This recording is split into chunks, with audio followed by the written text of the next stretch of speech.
Hello everyone, and thank you for joining us. I am Neil Trevitt, Vice President of Developer Ecosystems at NVIDIA and President of the Khronos Group. Khronos is a non-profit consortium creating open, royalty-free interoperability standards for 3D graphics, virtual and augmented reality, and parallel computation. Khronos and its 160 member companies strongly believe in the power of open standards to grow market opportunities for everyone. And over the next hour, Khronos members from the 3D graphics and retail industries will share their vision for the 3D everywhere revolution, including Khronos' latest initiatives to grow widespread use of 3D graphics across e-commerce and beyond. And here is today's order of events.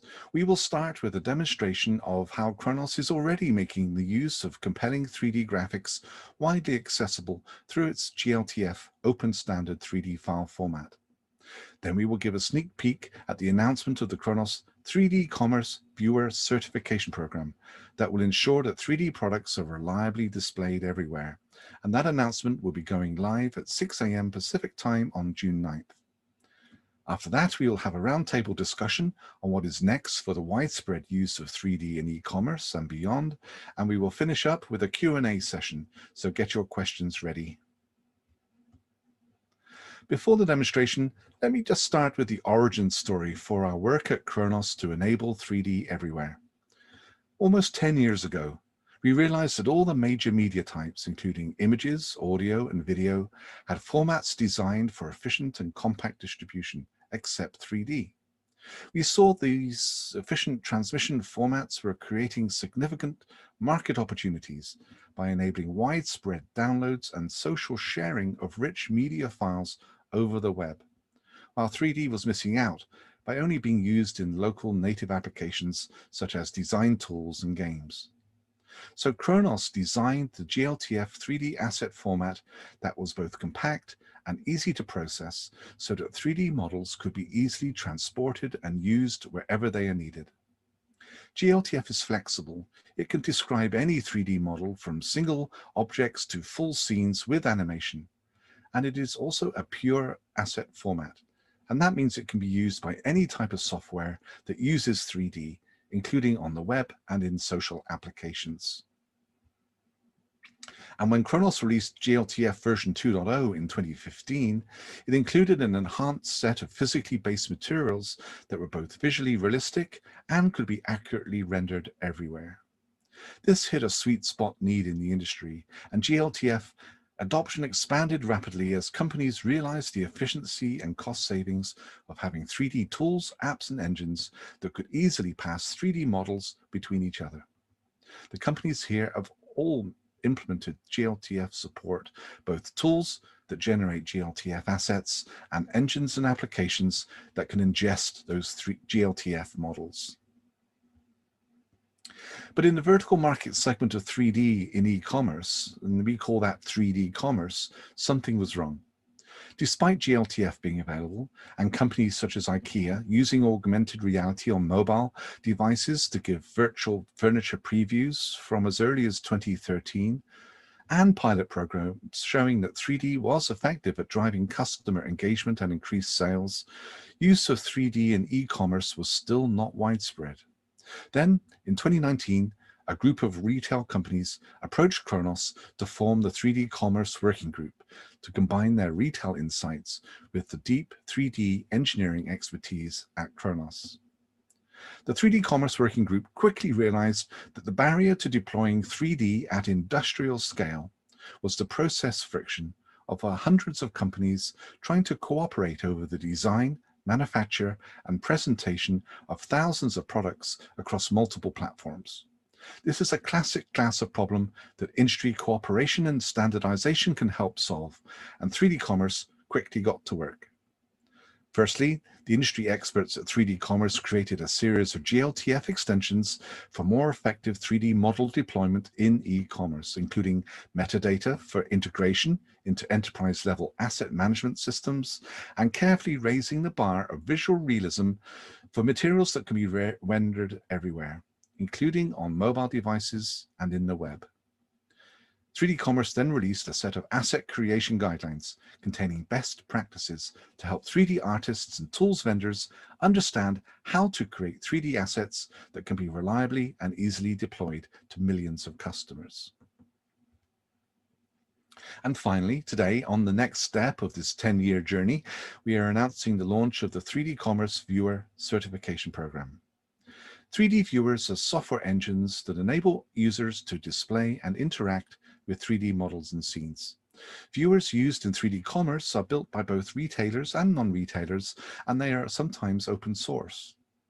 These 3D commerce viewers are then used by retailers, social media sites, and brands to create a wide variety of 3D end user experiences on the web, in social media, on ad platforms, as well as in native applications. This certification program will help ensure that all these 3D viewers being built across the industry can accurately and reliably display 3D products across multiple platforms and devices. This is the next vital step in enabling the trusted use of 3D everywhere. But that's enough talk. Let's see some of this technology in action. I am delighted to introduce Sandra Volker, a 3D technical artist at Target with 26 years of experience and who is working at Khronos to enable visually accurate and compelling products using GLTF. Over to you, Sandra. Hi, thanks, Neil. I'm excited to be here talking to you today. I have a lot of great things to show, so let's just dive right in. I can't tell you how many times I've heard 3D is hard. For too long, the only way to generate 3D was through complex authoring software that created large, bloated files and needed specialized, expensive hardware to run. I've built a career about empowering creatives by making 3D easier and accessible. Khronos Group shares those same goals. They are a powerful partner that believes by working together, we can create a global solution that will propel 3D adoption forward, bringing it to new and exciting places. They have worked hard and come up a long way to make that happen. But let me show you some of that progress live and on the web. What you see here is a demonstration all done by flipping tabs in Chrome on my basic Dell desktop. There's no complex computer. It's a simple, accessible viewer, easy for all to see and manipulate. So you guys can just try this at home. There's information on your press kit and how you can do this all yourself. Let's get started. So this first model represents maybe the early days in 2015 with the first release of GLTF 1.0. But quickly they started pushing models further with more complex textures, shapes, and even animation. It was clear that there was excitement building and we needed to keep, moving forward. Just a year and a half later, in June of 2017, they released GLTF version 2.0. This was a huge leap forward in realism and visual potential. The model you're seeing here has environment lighting, reflections, metallic effects, subtle shadows. It really brings out the realism. As more creative professionals started getting involved, we started seeing amazing things with this technology. Leather, metals, woods, plastic, things took off. Now you can bring entire spaces to life. But the world is full of so many different kinds of surfaces. We are continuing to push forward, unlocking more and more with each update.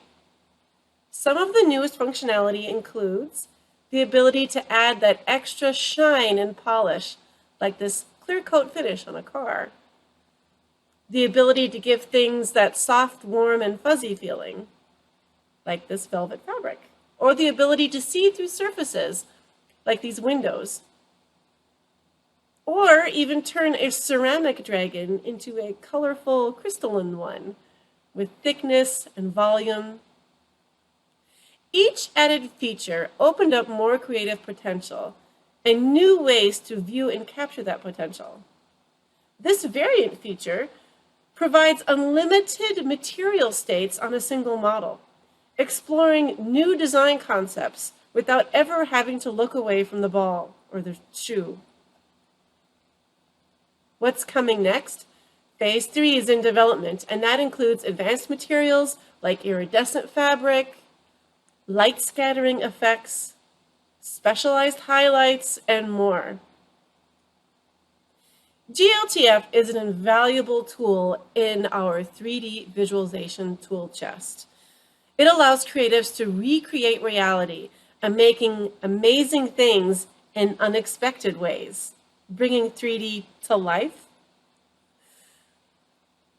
My job in empowering designers is so they can make beautiful products visualized in 3D, but those products have to be powerful and inspiring, and the 3D accessible and simple. GLTF is the format that's making that happen. Thanks. Thank you, Sandra. That was awesome. We can see that GLTF is enabling huge advances in 3D assets with compelling visual realism that can be rendered everywhere, not just on high-end workstations and supercomputers, but on your mobile phone and in your web browser. But that brings us to today's announcement. How can we ensure that diverse end-user devices and applications display these carefully constructed assets accurately and consistently? To answer that question, I am happy to welcome Martin Enthed from IKEA and Khronos Vice President, together with Ashley Miller from Amazon and Leonard Daly, who are co-chairs of the 3D Commerce Viewer Certification Project, to give you more details. Thank you, Neil, for that background, and Sandra for those really nice examples of what's possible to do now. We will now talk about certification, and with me here I have Ashley, who is Program Manager for Amazon Imaging with a background as a 3D generalist, and Leonard, who is an independent consultant specializing in 3D spatial system and extended reality. And then you have me, Martin, and I'm an innovation manager at IKEA with a 30-year passion in all aspects of 3D and spatial computing. My work for IKEA the last 14 years has been building up our capabilities to use 3D and computer graphics to meet our customers in the best and most optimal way, also using real-time 3D. We joined Khronos 4 years ago to contribute with all other members to reach that goal. When a retailer like us use 3D models of products towards the customers expect them to look the same wherever they show up. This is actually a problem in the current world of real-time 3D viewers and file formats, both on the web and on smartphones, because it does not really look the same. My view is that this should be possible to have a consistent viewing experience of 3D content, and it should also be available for anyone to create that, so we can meet more people everywhere with good 3D enabled content. At IKEA, we want to transfer information over to our customers, and I passionately believe that 3D content is far superior in telling a story and transferring knowledge, as 3D is more made for humans than 2D images on a screen. So Ashley, what are yours and Amazon's thoughts around this?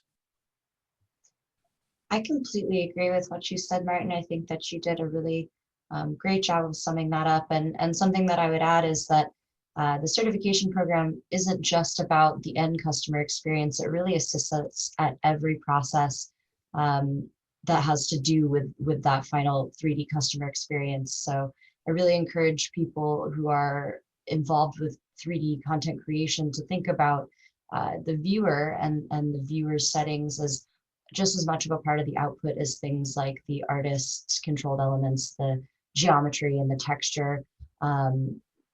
When somebody goes to author an asset, if the viewer is inconsistent, it's not going to show up as expected. But when artists author assets to a certified viewer, any kinds of QA checks happen in a certified viewer, and then the end customer experience where the model is displayed is also at the certified standard. We know that we're going to have consistency and give the best possible information to that end customer, whether they're using a smartphone, a tablet, a computer screen. They should be able to see the output that we intended for them to see.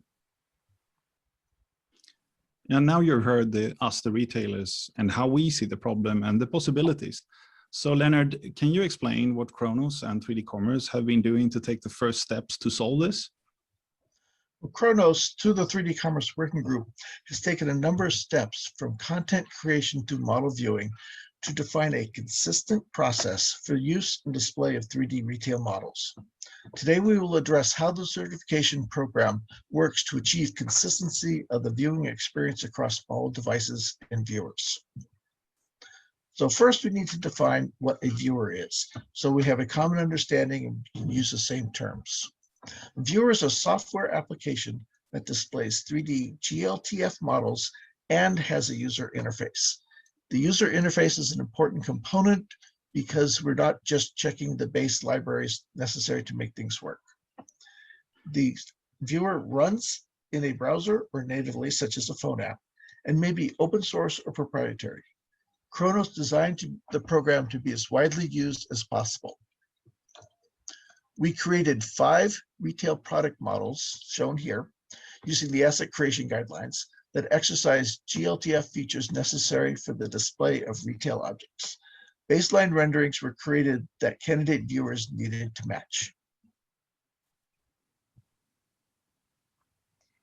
We're not just looking for the model itself to display and render as well. Of course, we're looking for that, but there are specific attributes that the viewer controls about the display of this render that we're specifically interested in the certification program.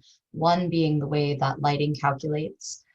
You can see in this image that 3 different lighting environments applied to the same model can drastically affect the display output.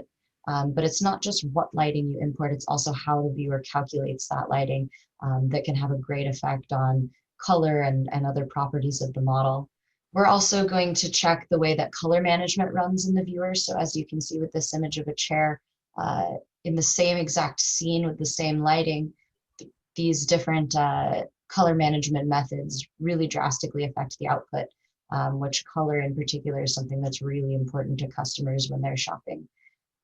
Material properties are also really important and something that we've seen be quite varied throughout kind of the larger community of viewers.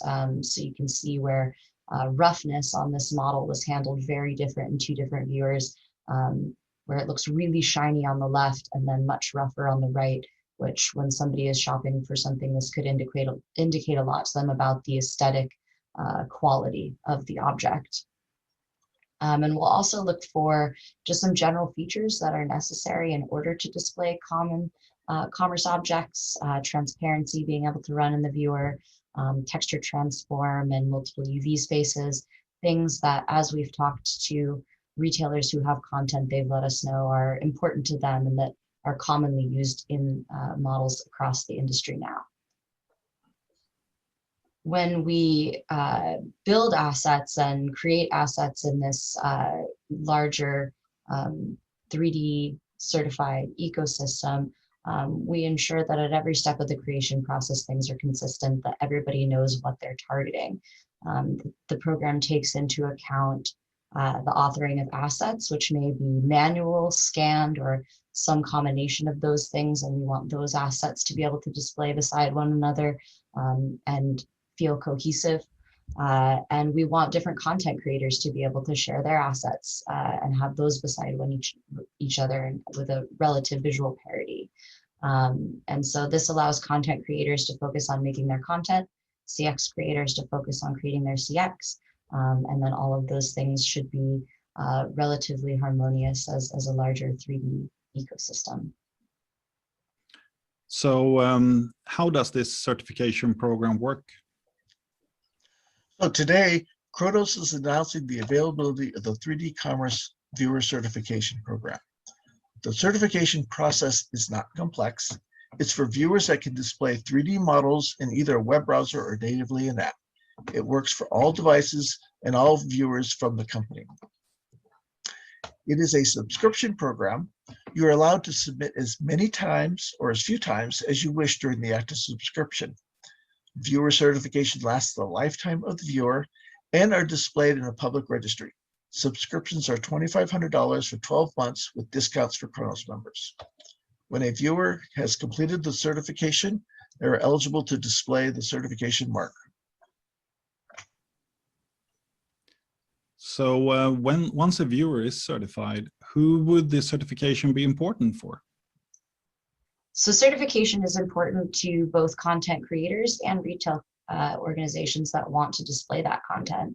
I want to look for a certified viewer to utilize if I want to create assets so that I know that I'm creating them to the right spec to interact with the larger ecosystem.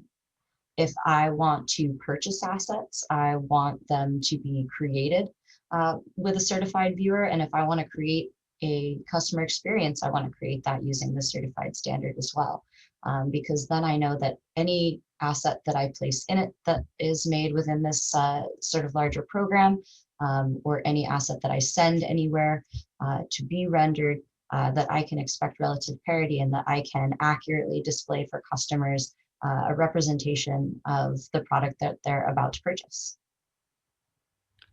Okay, so Leonard and Ashley, what does this mean for all of us that want to view 3D models of things on web, mobile, for shopping, education, art, or entertainment? For web-based shopping, it is frequently the case that what you see is not what you get. Retailers that use certified viewers increase customer understanding of the product. Khronos is taking the first steps towards making GLTF and certified viewers the JPEG of the 3D web. As an artist, if I use a certified viewer, I know that my models will be displayed as I intended them. As a retailer, we know that using certified viewers gives us the best opportunity to present information to our customers. And really across the larger industry, if we want to work collaboratively to scale and to create better, more robust 3D experiences, we really need to all work together to one specific spec. So by engaging in certification program, we ensure that our content can really meet anybody, anywhere, on any device or in any location. So thank you both Ashley and Leonard. And that was all we had from the certified viewers today. You can learn more and get involved in the program at khronos.org. So thank you, Martin, Ashley, and Leonard. So as we prepare to publicly launch the certification program on Wednesday, the 3D Commerce Working Group members on this slide right now are already preparing their viewers for certification. It's a great variety of companies with many more to come. And as Leonard mentioned, when certified, these viewers will be displayed on Khronos's certified viewer registry. And a reminder, we're going to finish up the webinar today with a Q&A session. So please go ahead and type any questions you have into the Zoom Q&A tab at any time. I see some already appearing. Thank you, John. And please include your name so we know who asked the question. And now I'm going to hand over to Shrenik Sadagi, Director at Wayfair and Chair of the Khronos 3D Commerce Working Group, who's going to host a roundtable discussion. Over to you, Shrenik. Thank you, Neil. As the founding chair of 3D Commerce, I'm quite proud of all the work that's been discussed today, especially the viewer certification program. It is going to be critical to let customers experience content in a consistent way, no matter where they're viewing it from. Helping content creators not having to worry about the platforms and focus on the content and the experience only means you're going to have better content and better experiences. I'm excited that we're helping streamline the workflows so people can create content once and use it everywhere. As director of Wayfair Next, Wayfair's Far Future R&D initiative, I see a very promising future for 3D as a merchandising medium and as an information medium.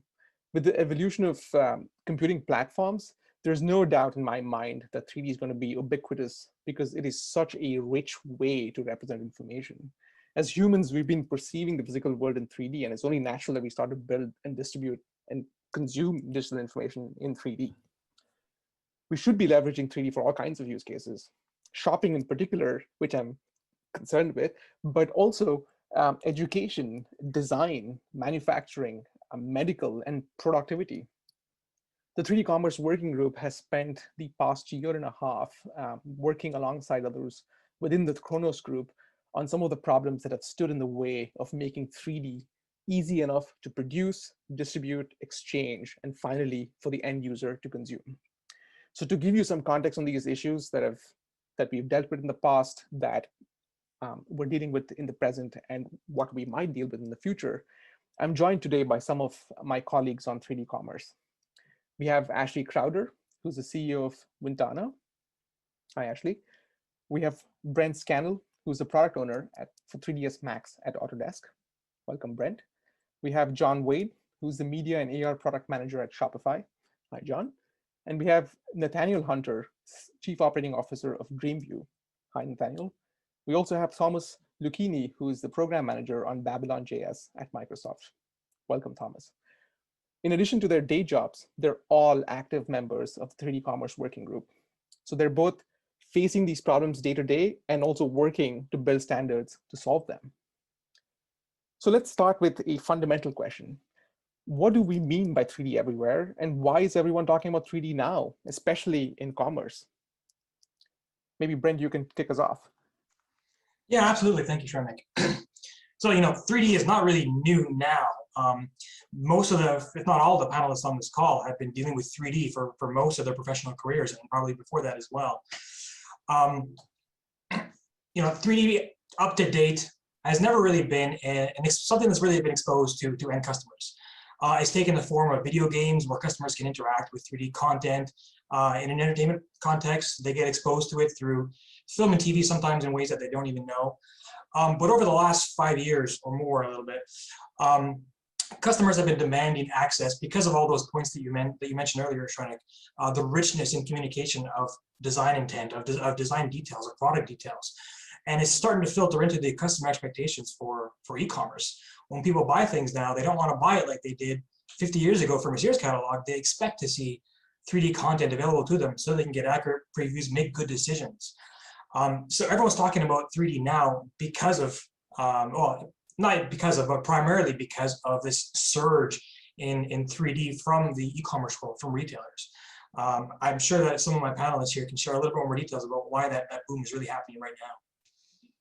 Yeah, thank you, Brent. 3D gives customers such a better understanding of a product that our clients are consistently seeing at double conversion rates on e-commerce, which is massive. Snapchat and Deloitte Digital just released their report that actually AR Try-On consistently increased conversion rate by 94%, which is massive. And it's not just B2C. We're also seeing brands use 3D to improve their B2B sales, selling to Bloomingdale's and Nordstrom's. Clients like Hugo Boss are using 3D to completely replace physical prototypes with digital, which is saving tens of thousands of dollars, reducing carbon footprint, and increasing speed to market. So, there's huge value to 3D, but there has to be standards and consistency. Clients like Adidas launch 40,000 products a year. You have to have standards and consistency because there's no way to do custom one-off times 40,000. Yeah, I completely resonate with that requirement, Ashley. As we see 3D proliferate across the different commerce verticals, it's interesting to see that you're no longer kind of working in your own silos, right? You're now beginning to exchange this content between the different industries and between the different verticals. And you take our panel as an example, right? Each of us probably play a role or maybe touch a specific asset as you think about like creating the content, and as it goes through the different layers of working to make the content better, it exchanges hands between just all of us in here, right? And so if we don't agree on what we want to exchange, it's going to get really tough. So let's talk about some of these problems that are standing in the way of making 3D more pervasive.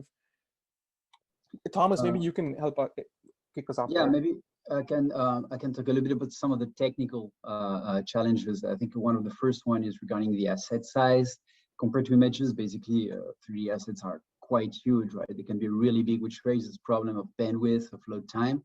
Recently, a great step have been made with the KTX2. There was an announcement that was released a few weeks ago, I believe, and which enables texture super compression, so which help make things smaller.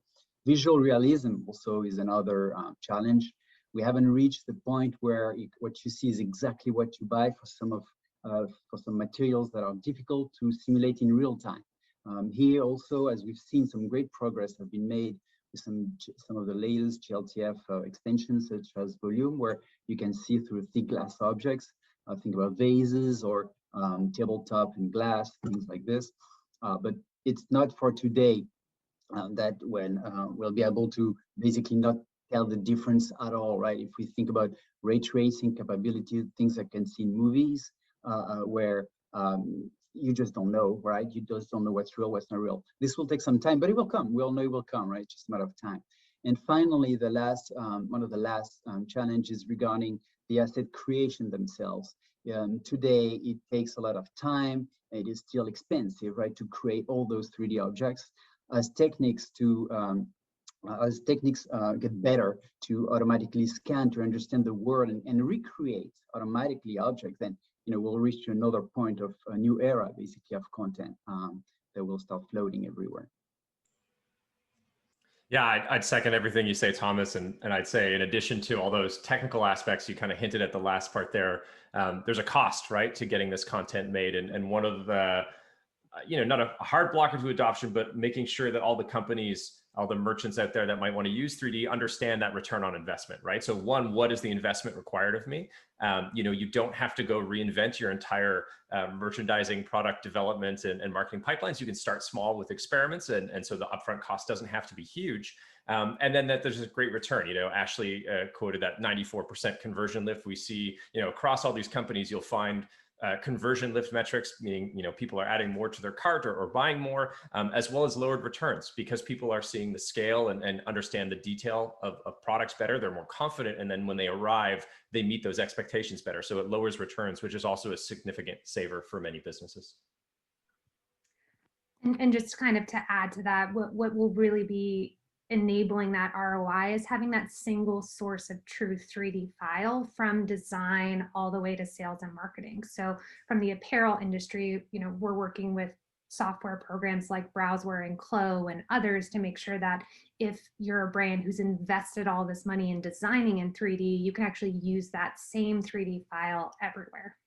Mm-hmm. Yeah, part of that ROI is future proofing, right? That as new experiences in 3D, AR, VR come to the web, come to new devices like AR and VR headsets, that content you're producing now is future proofing you to be able to participate in those new mediums. Yeah, I think you totally hit the nail on the head there. Like, I think there's today's ROI, right? That you build a 3D asset for us that represents a virtual product. That's going to pay off over multiple times, like over the life of that product, over the life of that asset, because the techniques or the way you present this information is just evolving on a daily basis. And so, there's a ton that you can actually do by investing now. So let's talk about that. Let's talk about that for a little bit. Like, how has this, from a content creator's perspective, right? Has your work gotten easier or harder? Like, I'd love to know more about that. Yeah, I can perhaps lend some insight on that. I mean, it's definitely getting harder, and it's always a sliding scale. It never gets easier. The often used example about technological advancements is, re-rendering a movie from the 90s or even 2000s. On today's technology. And people say, well, it would take 45 minutes to render one of the movies again. But that's not the truth. It would take exactly the same amount of time, if not more, to render those same movies, because the quality goes way up, the detail goes way up, the expectations continue to go up as technology, as capabilities go up. But that's not the only factor. Ashley mentioned earlier that Adidas launches 40,000 new products a year or something of that order of magnitude. That doesn't even count digitizing products that they already have, SKUs that they already have.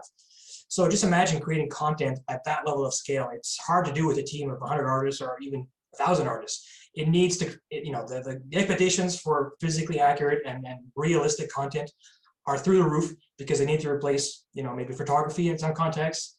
They need to compel users to make accurate purchase decisions, and then they need to do this for scales that were just not even imaginable before.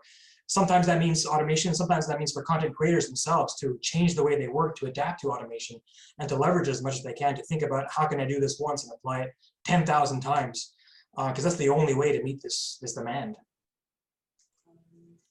Yeah, and in addition to those things, something we've seen at Shopify, where we have a really large merchant base that is a range of new businesses all the way to longstanding enterprise businesses, is the content creators who are making for the merchants that are using 3D and AR are gaining a new audience, right? 3D content creators have worked with the film and game industry for decades now, but merchants and commerce is somewhat new. And so there's some deep technical expertise and domain knowledge in those content creators, but that isn't existing there with the merchants. And so there's a bit of a barrier in communication. You know, it's very easy for a merchant to go to their photographer and say, you know, these are the particular changes we want made, or this is what we don't like about a certain photo. But with 3D content, that shared language between the content creators and their customers isn't quite as refined yet. And so that's another barrier that we've seen. And so developing that kind of consistent verbiage, something we're doing in Khronos with some of our asset creation guidelines, will help that communication between merchants and content creators. We see that a lot in dealing with many of the different clients, hundreds of clients at a time. Having that capability to scale consistency becomes one of the largest issues. And that's part of, I think, the reason that Khronos 3D Commerce was formed in the first place, because of an inconsistency at a global scale, that these guidelines and workflows that we're trying to help define as a group across multiple disparate companies, from the level of large corporations down to small businesses, can actually share the same types of technologies, workflows, and guidelines across all their different business units. Yeah, it's interesting. I think like it's an ecosystem, right? And so there are many different folks who are playing different roles in this ecosystem. And it's not just, you know, a retailer who's kind of working in a silo and kind of, you know, figuring out how to like provide the experience and actually deliver the physical product as well. You're dependent on advertisers, you're dependent on content creators, you're dependent on the actual hardware platforms where these experiences are running, right? And so I think across all these things, like, you need this common language, or you need to agree on the definition of what you are exchanging, right? And so, and that is, those are standards, right? You can use standards to define that. And so let me ask you, all of you, this in a different way. So why are these open standards important? Like, maybe you can talk about from your perspectives, like what the value of such an effort provides to you. Well, I think everybody almost mentioned interoperability here so far in their sentence. And I think it's the fundamental concept of replaceable parts in 3D, like in basically any other industry. Consistency, interoperability are key to go beyond early adopters and to really start them, accelerate the adoption to mass market. So it basically increases the opportunity for all the actors of the ecosystem, and 3D viewer certification that we mentioned today is a perfect example of that, I think.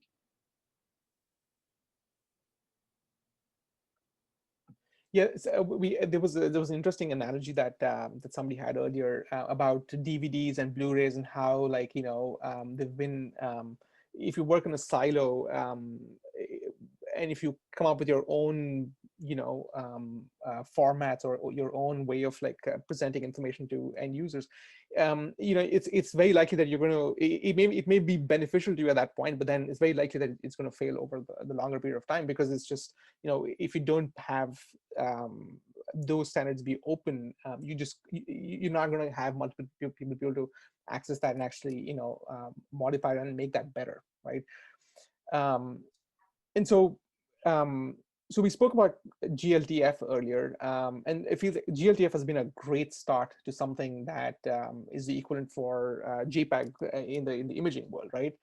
So what's beyond file formats and standards? What are the opportunities with pervasive 3D, and where are things going next?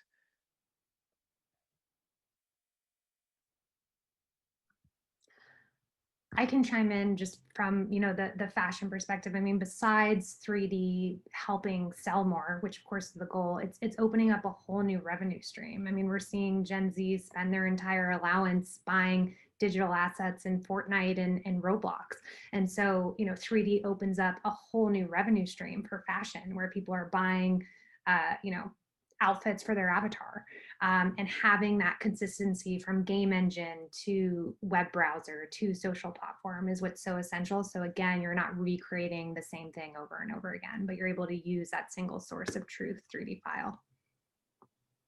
Yeah, we're seeing that as well in multiple other different verticals as we get into like food and beverage services, consumer products, right? All of these different areas can actually benefit from pervasive 3D. And if you look at each of the individual verticals together, and you look at this concept of the new metaverse as we go into the future, this oasis, where everything is digital. It's how all of those actually not individually just work, but how they work together, right? Because to recreate these beyond just a single product, it's creating these full entire worlds of products, whether it's an environment where there's a kitchen that actually has clothing and cloth as part of it, and then food products, and then electronic products, and everything, and how they collaborate to make that world more realistic. That's really where open standards and these guidelines and workflows really come into play to make sure that everything is cohesive. Yeah, I think, Nathaniel, like the democratization of all this is extremely exciting, right? As all that branching out and that growth happens, going back to the return on investment idea, we're going to see the businesses who take advantage of 3D and AR have, higher conversions, lower their returns. You're going to see the people supporting them, a whole, industry of content creators have a whole new set of customers. So that grows that industry as well. And then on the consumer, the end consumer side, again, you have more confidence in the products you're buying, or, a better connection to the values that brands are espousing, right? And so once we kind of get that flywheel spinning, that's when things are really going to get interesting, because that's when the creativity comes into it, right? And we're going to see all new experiences that none of us can even imagine really right now. And in the kind of like near term and on the tech side, I would say some of the latest web technology and web standards are also going to help reach more users, because as AR and 3D experience get to the browser, the user frictions get considerably lower. Basically, they don't have to download an app anymore, right? So getting into an experience is as simple as clicking a link. And moreover, you can also just send this to your friends and share this and amplify this. So that's also something that should accelerate the adoption.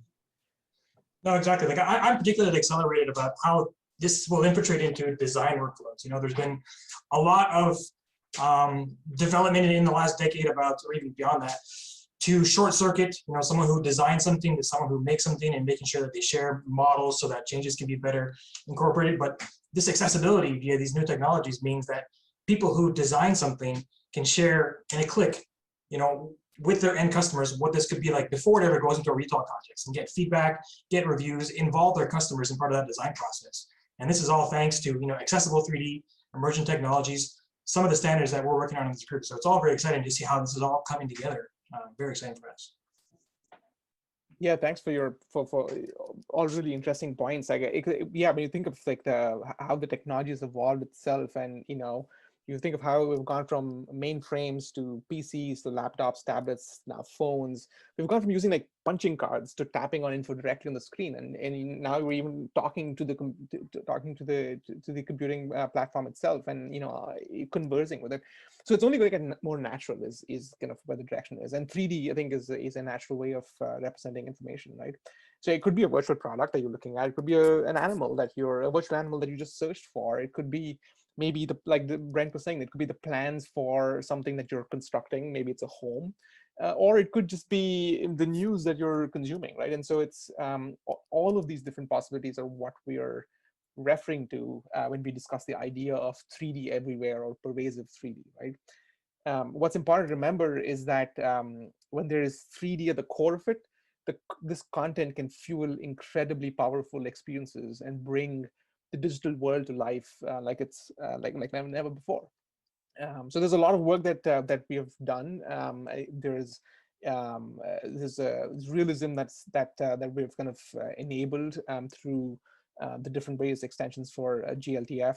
Optimization has been a significant part of the work that 3D Commerce and Khronos has done, figuring out that things like fitting multiple material variants, representing different product options, for example. That's been a challenge before. That's been solved now. KTX2 is a good example of how textures have gotten, optimizing assets to be delivered online has gotten a lot more quicker and smaller. Agreeing on the definition of a virtual product and how to create the content in the first place through the guidelines that we've established for creating assets. And then with today's announcement, ensuring that content can be created once, it can be experienced anywhere in a consistent manner, which is going to be a significant aspect of enabling this 3D everywhere. So these are all, steps towards making 3D everywhere, and I think we've laid some of the foundation which will go well beyond commerce, in my opinion, and help other industries. And we will continue to work towards making 3D more pervasive. I wanted to thank all the panelists today and the presenters who've joined us. We're just a handful of the larger group, and I wanted to thank all of the different amazing people from the 70 organizations who have contributed to this, and for believing in the cause, and for being a part of this journey that we started over almost like 2 years ago, I think. The spirit of this group has just been incredible. I think that's been the biggest takeaway from me. Some of us are competitors from different industries, and we've come together under one roof to solve a common problem. So it's been very inspiring, to say the least. So thank you all again. Over to you, Neil. Cool, and thank you to you, Shrenik. I know it's a lot of work to chair a working group like this, and you're doing an awesome job. So now we're going to transition into the Q&A. We have some questions. I'm going to welcome back Ashley and Leonard too. Welcome, guys. It's not too late. Please answer any questions that you have into the Q&A tab, but let's dive into some of the questions we already have. John from John Petty Research has a great question. He says, how do you ensure color calibration of the user's monitor? Will a red Ferrari look the same on my screen as it does on yours? So yeah, screen calibration. Is everything that we're doing for nothing if the screens are not calibrated? Yeah, I can jump in and just give my 2 cents there. It's a very interesting question, and a very valid concern, right? Because at the end of the day, like if there's so many different variables that are responsible for the final pixel to be shown on your screen, right? It goes through silicon hardware, and then software, the network, the actual display. So there's there are different variables. So what we've decided to do as the 3D Commerce Group is to focus on one aspect of it, one small part of it, right? And we're hoping that the other standards, groups, or other certifications in the different parts of the industry will kind of when it all kind of fits together, that's when we'll be able to solve something like that.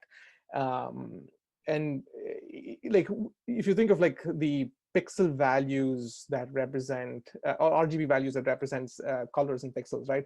The way they're read is a lot more standardized, or it's a lot more there's more assurance when they're read that it will be displayed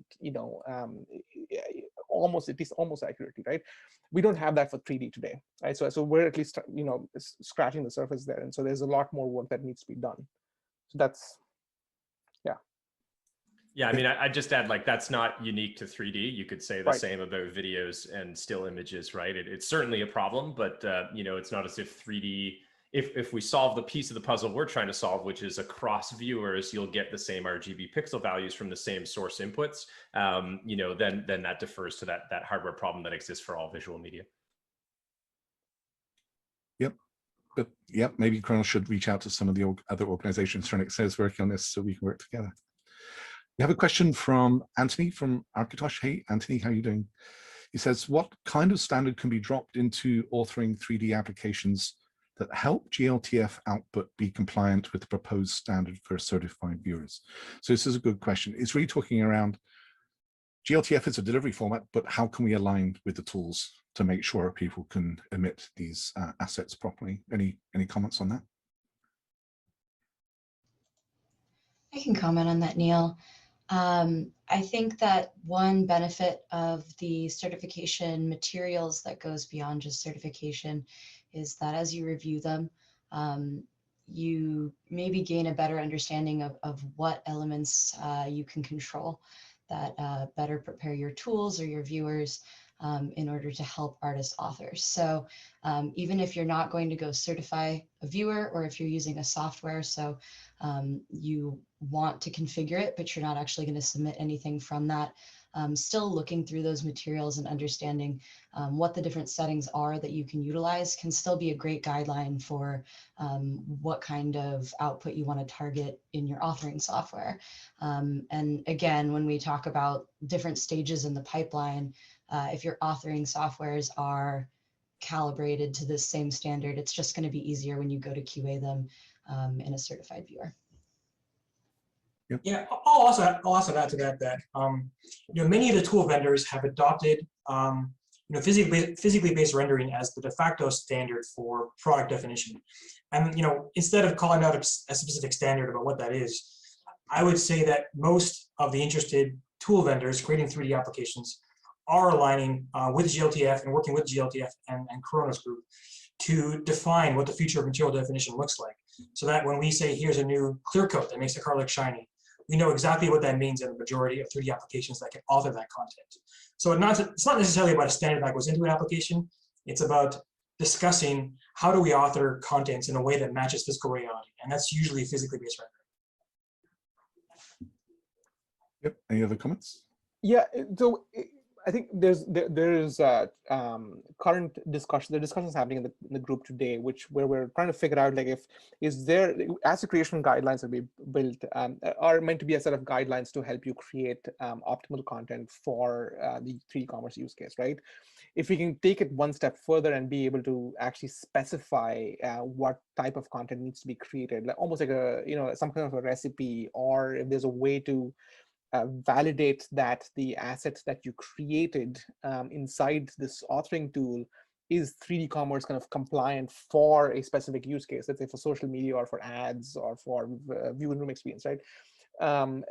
I see that developing as an initiative or as a thread that would really help a content creator almost be like, hey, I'm going to export this content for social media use cases and then not have to worry about anything else, right? It's kind of we're almost like specifying the content in a very rigid way that ensures that it will work, universally. Mm-hmm. Okay, cool. We have one more question from John, more of a logistical question, but it's a good question. Will it be possible to download the models and examine them outside of a browser? And yeah, I can answer this one just very quickly. Yes, the models are publicly available, and they're GLTF models, so you can view them in a multitude of different places and applications. So yes, we'll make sure that the links to the models are included in the information that you have. So looking at the clock, we probably have time for one or two. Let's just try. So social media, we started out this whole journey saying, wait, Instagram and Facebook, people are creating content as well as sharing content. The social media depends on end users creating content. That's really the engine. Do you see end users being enabled to create or scan 3D content, or even use their 3D scans to identify products and generate a buy button on their browser in the future? But is that interesting? Do you see it coming? I mean, absolutely. I think that's certainly the end game here, right? When everyone can produce content. If you think about in the retail scenario, a great thing to be able to do would be to like take my home with me, right? So we talk about online retail where I want to buy something from home, but like when I'm out and about, I could be either looking at an e-commerce site on my phone while I'm riding the subway or the bus, or I could actually be in a physical retail location and see the product, but I want it in my context, in my home. If I can have a 3D model of my living room and bring that up at will, that would be super great. And that requires every user to be able to create their own content and, have some degree of privacy around it as well. So I think that's coming. And I think, if we watch the progress that we saw on the web, something like GeoCities, or where everyone was able to make a website and play around, that's where, a lot of the great design, a lot of the great UX we now rely on for the web. It was born out of that experimentation from just the general public finally being able to create content. Certainly, with images, memes, and things like that, it's like everyone can put images together really rapidly now, and video as well with your TikToks and your snaps and so on. It's going to happen for 3D for sure. It's just a matter of time. I agree. Any other comments? Yeah, I just wanted to second what John was saying. There is no the more easier it gets to create content, right? The more content we'll see, right? And so I think it's in fact, like we get to a point where maybe that is the most accurate way to represent a product, right? Is having the real product in front of you, and then you're kind of somehow scanning it, and then you're kind of getting it into your pipeline. And so there's definitely a use case where we are investigating ourselves as well, like especially the use case that John was mentioning, where can I take my home with you, right? And so there's the concept of like inside out scanning versus outside in scanning, I guess. And so those are they're two separate things, but then at the core of it, it is the idea of taking a bunch of pictures and converting it into 3D content directly, right? And so I think it's going to go well beyond commerce. I feel the entertainment industry is kind of like is probably looking at that more deeply than some of commerce industries. Yep. Okay, cool. So I feel like an NPR presenter. We have 2 minutes, so needs to be fast. But there's an interesting question: how will shopping for apparel get creative with 3D? To go beyond viewing shoes and accessories? Are we going to have realistic clothes and avatars for virtual fitting anytime soon? Yeah, I mean, it's getting really exciting. Snapchat is probably the furthest along on try-on, and we're actually working with them and doing some clothing try-on, which is really exciting. We still have a ways to go with the physics of fabric, making sure that's completely standard. But design programs like Browser and Clo are working on it, but we need to kind of coordinate everyone to make sure, again, it's that consistent same physics definition across the board. And same with avatars. I mean, you've got companies like Genies and others kind of that people, have latched on and built their own avatar, which I find so fascinating, and really living that way. But again, we still have some work to do with the standards there, but it's very exciting. Yeah, very cool. Yeah, we're just beginning to scratch the surface, as Shrenik said. There's lots of problems to solve. Yeah, if you take clothes as an example, right? Like, or even for fabric on products, right? How do you represent the feel of the product, right? And so that feels like, the client devices are things that will let consumers feel fabrics or the touch or the physicality of a material, right? If you assume that's going to happen, and you clearly like somebody's going to figure that out, and so then the problem becomes like, how do you represent that physicality as bits or in a data structure or something like that? So what is that? Is that a part of the materials itself, definition itself? So I think each industry, as this proliferates across different industries, each industry is going to have their own unique set of challenges.